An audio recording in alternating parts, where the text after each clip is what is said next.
Guys welcome और welcome back to this channel. I really hope आप सारे लोग बहुत अच्छे हैं। सो गाइज आज है डे 4 ऑफ 10 डे चैलेंज। सो आज फिर मैं लाइब्रेरी के लिए लेट हो गई हूँ, बट कोई नहीं, ये तो मेरा डेली का हो गया है। ब्रेकफास्ट एंड ऑल करके मैं लाइब्रेरी के लिए निकल गई थी, ठीक है। और मेरा शेड्यूल बहुत ज़्यादा बिगड़ चुका है, इसलिए मैं फिर से लेट पहुंची हूँ। 9:46 के समथिंग पहुंची। मैंने सोचा लेट तो हो ही गए हैं, कोई नहीं, लेकिन अपना पूरा टारगेट करके ही जाएंगे घर पे, ठीक है। फिर मैंने अपना टू डू लिस्ट बनाया अच्छे से, और मैं टेस्ट के लिए प्रिपेयर कर रही हूँ। जो टेस्ट 15 सितंबर को होने वाला है, तो उसी के अकॉर्डिंग मैंने अपना टारगेट सेट किए हुए हैं। तो एक बार बता देते हैं, बायोलॉजी में मॉलिक्यूलर बायोलॉजी 3 दिन तक जो भी मैंने पढ़ा वो सारा रिवाइज करना, और आज पूरा फुल चैप्टर हो जाएगा। EMI का 1 से लेकर 6 तक रिवीजन, और उसके 2 लेक्चर 7 और 8। COM का भी सेम है, 1 से 6 तक रिवीजन और 2 लेक्चर 7 और 8। और थर्मो का 1, 2, 3 रिवीजन और लेक्चर देखना है 4th वाला, ठीक है। एंड स्टार्टिंग में हमेशा बायोलॉजी से करती हूँ, एज यू ऑलरेडी नो। और यहाँ तक मैंने सोच लिया था कि आज ऐसा करते हैं, पहले जो मेरा आज का टारगेट है उसे कंप्लीट कर लेते हैं, उसके बाद ही रिवीजन स्टार्ट करेंगे। क्योंकि भाई साहब रिवीजन बहुत ज़्यादा है एंड टारगेट कम है, तो मैं भाई कम वाला पहले करूँगी और ज़्यादा वाला बाद में रिवाइज करेंगे। सो यहाँ स्टार्ट करते हैं रिवीजन। एंड फाइनली मेरा रिवीजन नहीं, टारगेट कंप्लीट हुआ है। अब मेरे को पूरा चैप्टर रिवाइज करना है, बहुत ज़्यादा टाइम लगने वाला है इसमें। लेकिन हाँ, मैंने लगातार अच्छे से पढ़ा है, तो मेरे को नहीं लगता ज़्यादा वक्त लगेगा। और ये इंपॉर्टेंट पॉइंट्स वगैरह जो भी मैंने ऑलरेडी लिख रखे थे, तो इनको भी रिवाइज करना है। सो चलो अब रिवीजन कर लेते हैं। फाइनली रिवीजन तो मेरा कंप्लीट हो चुका है। एक बार टिक लगा देते हैं। फिर उसके बाद सोच रही हूँ कि अब EMI का रिवीजन करती हूँ 1 से लेके 6 तक, उसके बाद लेक्चर देखूँगी। एंड द टाइम इज़ 11:26, यानी 9:46 से लेके 11:26, अप्रॉक्स 2 घंटे लग गए मेरे को, 15 मिनट कम। फिर उसके बाद मैंने स्टार्ट किया था अपना EMI का लेक्चर का रिवीजन करना 1 से लेके 6 तक।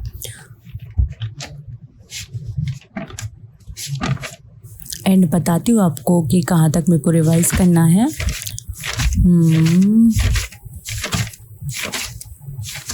यहाँ तक मेरे को पूरा अच्छे से रिवाइज करना है, उसके बाद लेक्चर नंबर 7 स्टार्ट हो जाएगा, ठीक है। सो इसे रिवाइज कर लेते हैं फटफट, फिर उसके बाद जल्दी से लेक्चर नंबर 7 देखना स्टार्ट करेंगे, ओके। फाइनली सारा का सारा रिवीजन हो चुका है। ये देखो, मैंने बहुत ही जो चीज़ें मेरे को लग रहा था कि लिखनी चाहिए वही मैंने लिखी हैं, फालतू में मैंने पूरी चीज़ें दोबारा से नहीं लिखी, ठीक है। सो अब लेक्चर नंबर 7 स्टार्ट करते, बट उससे पहले भाई खाना खा लेते। पता नहीं मेरे को इतनी ज़्यादा भूख क्यों लग रही है। और अभी जो टाइम हो रहा है वो 12:03 हो रहा है। मैंने रिवीजन आधा घंटे में कंप्लीट कर लिया है। सो या 1 2 3 4 5 6 सबका revision done. Now lecture number 7, but उससे पहले खाना, फिर उसके बाद लेक्चर नंबर 7 देखेंगे, ओके। एंड मैंने लेक्चर नंबर 7 स्टार्ट कर दिया था।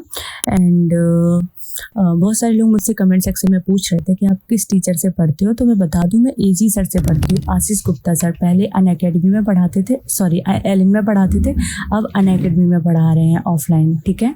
और यहाँ पे लेक्चर नंबर 7 मेरा कंप्लीट हो गया है, और इसकी ड्यूरेशन पूरी 1.5 घंटे के समथिंग की थी। ये करते करते मेरे को बहुत ज़्यादा टाइम लग गया, 1:45 हो चुका था। अब स्टार्ट करने जा रही हूँ लेक्चर नंबर 8। एंड ये रहा लेक्चर नंबर 8, ठीक है।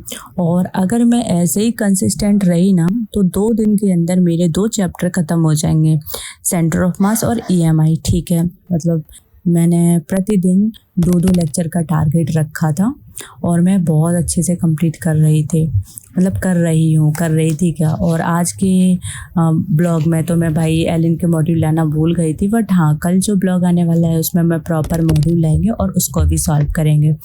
और ये करते करते मेरे को पूरे 3 बज गए थे, 1 मिनट कम है इसमें, ठीक है। अब टिक लगाने के बाद स्टार्ट कर देते हैं सेंटर ऑफ मास का रिवीजन। इसमें तो मुझे कम ही टाइम लगेगा क्योंकि सेंटर ऑफ मास में ऐसा कुछ मतलब खास नहीं है। जैसे ईएमआई में तो बहुत सारी चीज़ें हमको याद करनी पड़ती हैं, सेंटर ऑफ मास में बस कुछ कॉन्सेप्ट हैं अच्छे से समझ लिए तो फिर हो जाता है। मेरे को बहुत अच्छा चैप्टर लगता है ये वाला, और जिन टीचर से मैं पढ़ रही हूँ भाई एक नंबर पढ़ाते हैं, बहुत अच्छा।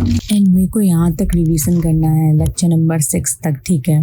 अच्छे से रिवाइज करते हैं बढ़िया तरीके से, फिर उसके बाद लेक्चर नंबर 7 स्टार्ट करेंगे। सो यहाँ सबसे पहले खुद को हाइड्रेट रखना बहुत ज़्यादा ज़रूरी है, तो पानी पीते रहना पढ़ते मतलब बीच बीच में, ठीक है, पढ़ते टाइम, ओके। और मैं यहाँ पे जो चीज़ मेरे को लग रहा था कि मैं सिर्फ पढ़ के ही समझ सकती हूँ तो मैंने पढ़ा, और जो मुझे लगा लिखना चाहिए तो वो मैंने लिखा, ठीक है। सो अब सबका रिवीजन हो गया है, 1 2 3 4 5 6 सबका। अब लेक्चर नंबर 7 स्टार्ट करते हैं सेंटर ऑफ मास का अच्छी तरीके से। सो या और अभी आप लोग टाइम देख लो भाई साहब, 3:28 हो रहा है, ठीक है। और मैंने लेक्चर नंबर 7 स्टार्ट कर दिया है प्रॉपर अच्छे से। एंड फाइनली मेरा लेक्चर नंबर 7 भी कंप्लीट हो गया है, तो एक बार इस पर टिक लगा देते हैं। और मेरे को तो नहीं लगता भाई साहब आज मेरा टारगेट कंप्लीट हो पाएगा, क्योंकि यार मैं एक तो लेट आई, ऊपर से हाँ इसमें ये लेक्चर नंबर 7 ने तो हद ही मचा दी। 452 आप लोग देख ही लो भाई, इसमें इतने क्वेश्चंस थे कि मेरे को समझने में इतना ज़्यादा टाइम लग गया। तो फिर मैं बार बार रिपीट करके सुन रही थी कि मेरे क्वेश्चन बहुत अच्छे से समझ में आ जाएँ, ठीक है। और अब मैं देखने जा रही हूँ लेक्चर नंबर 8, और लेक्चर नंबर 8 देखने जा रही हूँ, ठीक है। फाइनली मेरा लेक्चर नंबर 8 कंप्लीट हो गया है। और आप लोग यहाँ पे देख लो, ये थोड़ा कम ही था, इसमें थोड़ा कम ही टाइम लगा था, लाइक इतना भी कम नहीं लगा था, पूरा 1 घंटा लग गया। और इतना सब कुछ फिजिक्स पढ़ते पढ़ते मैं बिल्कुल बोर हो गई थी, ठीक है। टाइम अभी देख लो 6 बजने वाले हैं। फिर मैंने कहा भाई अब मैं केमिस्ट्री तो घर पे ही करूँगी, ऐसा करते हैं कि क्वेश्चन सॉल्व कर लेते। तो मैंने मतलब 200 क्वेश्चन सॉल्व किए, वो भी मैंने आपको दिखा नहीं पाए। और क्वेश्चन करते करते 7 बज गए थे, 6:47 हो गए। फिर मैं घर के लिए निकल गई क्योंकि बारिश हो रही थी बहुत ज़्यादा।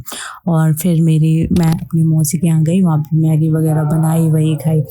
और यार बस आज की वीडियो में इतना ही, कल मिलते हैं आपको। अगर वीडियो अच्छी लगे तो लाइक शेयर सब्सक्राइब कर देना। Okay bye, take care.